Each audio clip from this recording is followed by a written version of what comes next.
Bismillahirrahmanirrahim. Perkenalkan, nama saya Meja Norman Asyari dari Penjas 5C, NIM 1807340. Di sini saya akan menjelaskan tentang tujuan pendidikan jasmani. Yang pertama yaitu ada tentang pengembangan kebugaran jasmani.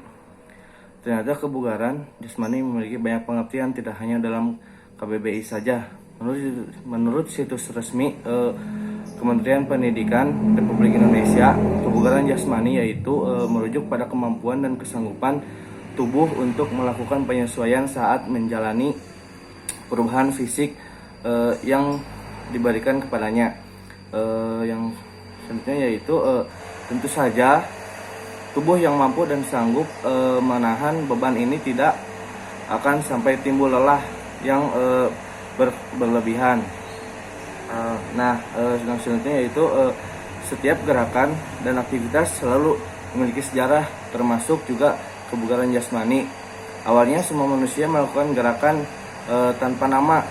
Pada akhirnya gerakan-gerakan tersebut memperoleh namanya masing-masing, seperti berlari, melompat, meloncat, jogging, berenang, dan masih banyak lainnya. Pada perkembangannya, setiap manusia menyadari bahwa kesegaran jasmani semakin tinggi, derajat kesehatan dan kesegaran jasmani seseorang semakin tinggi pula kesanggupan tubuhnya untuk bekerja menggunakan fisik.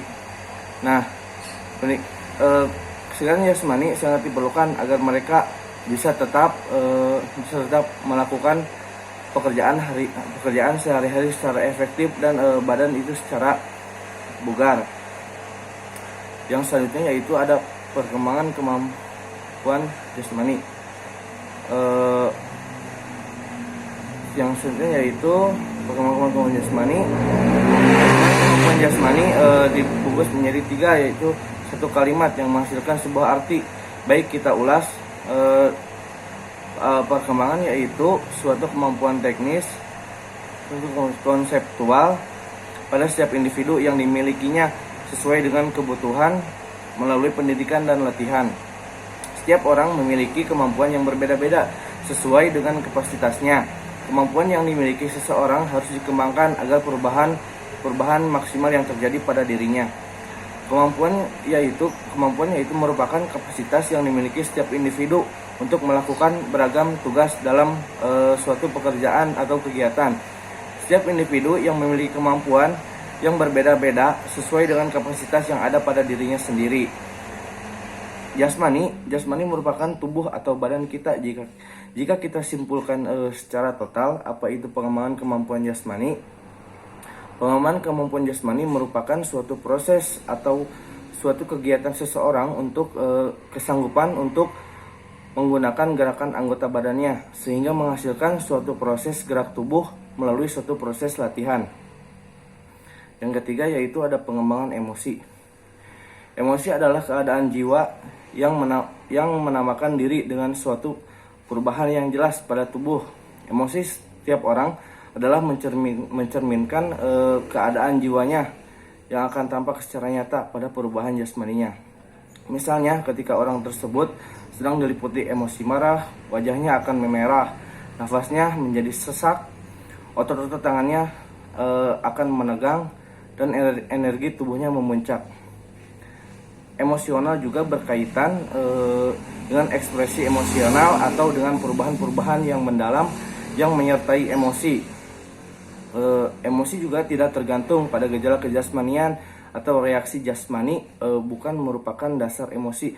Tetapi emosi justru bergantung pada aktivitas otak atau aktivitas sentral seseorang. Yang selanjutnya, yang keempat yaitu ada perkembangan intelektual.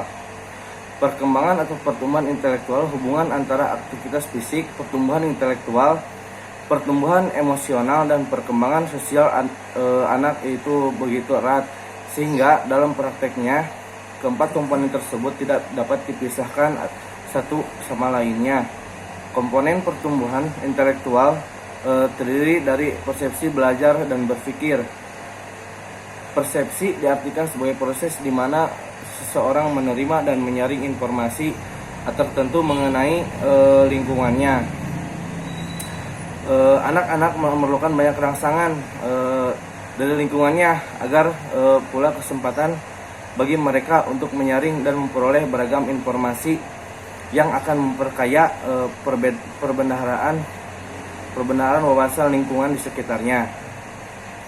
Pendidikan jasmani di sini sangat berperan penting, contohnya bagi seorang anak, dan pendidikan jasmani ini mampu menyediakan dan memberikan banyak peluang bagi anak dalam memperoleh rangsangan-rangsangan dari lingkungan pembelajarannya yang spesifik, yang tidak ditentukan di dalam mata pelajaran lain di sekolahnya.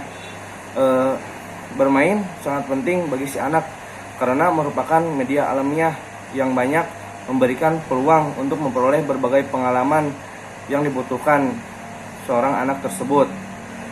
Dengan bermain, seorang anak dapat bebas mengekspresikan dirinya dan menyalurkan kreativitasnya. Sejalan dengan itu, berbagai kualitas fisik seperti kekuatan dan daya tahan otot, seperti keterampilan dan koordinasi gerak seorang anak tersebut.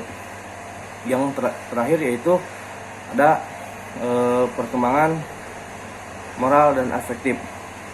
Perkembangan moral dan afektif di sini saya menyimak dari teman saya. Di sini kita harus mematuhi aturan yang sudah ditetapkan di lingkungan sekitar kita, dan kita harus mematuhinya. Kita harus menuruti aturan tersebut, dan kita juga harus dapat berinteraksi dengan masyarakat di sekitar kita. Oleh karena itu, kita sebagai manusia tentunya tidak dapat hidup sendiri. Oleh karena itu, dalam artian kita harus membutuhkan bantuan orang lain yang ada di sekitar kita. Yang selanjutnya yaitu kita juga harus menghargai pendapat mereka, pendapat orang lain yang ada di sekitar kita, agar kita juga dapat dihargai oleh mereka, dan itu yang disebut tujuan penjas dalam perkembangan moral dan afektif. Mungkin sekian dari saya. Mohon maaf apabila ada kesalahan. Wassalamualaikum warahmatullahi wabarakatuh.